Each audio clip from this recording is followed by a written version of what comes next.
Hi, I'm Andy Langford, and I'm Clinical Director for Cruse. We've known for years that grief can affect every part of us, emotionally, physically, socially, and in so many other ways. This opportunity to support bereaved households with their energy issues will be a lifesaver for so many people. There are two main reasons why this work is important for grieving people. Firstly, there's so much evidence stating that fuel poverty is more likely to be encountered following a bereavement. This is a massive social injustice. It's often due to a reduction of household income, an increase in unplanned expenditure, changes to the quality of accommodation if those left behind have to relocate, and sometimes the person who died was the one who used to handle the finances and utilities, so the bereaved person can be left feeling completely unprepared.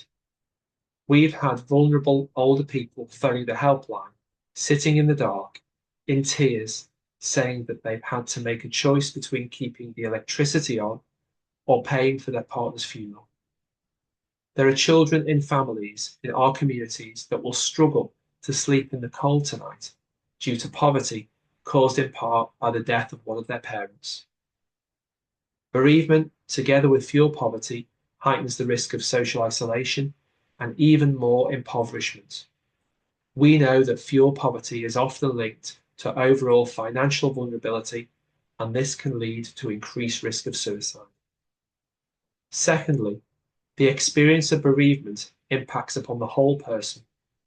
Practical issues influence how we feel, and this is magnified when we are bereaved. The world is a disorientating place at the best of times, but if we lump in the death of someone close, plus not being able to heat or light our home, this then makes for an even more horrendous situation. Many of us are familiar with Maslow's hierarchy of needs. The model indicates that fulfillment emotionally, socially, and establishing a sense of hope can only come about more fully once basic physical needs have been met. It doesn't take much for many of us, with our experience of supporting bereaved people, to imagine the caustic mix of someone's loved one dying, crushing financial issues, and severely reduced quality of life because heating and lighting the home is beyond reach, with no foreseeable way out of the situation. However, we can make a difference, and this is happening all the time. By providing the emotional support that we know bereaved people benefit from and appreciate, we can also signpost and recommend resources that can help meet some of these most basic needs around their utilities.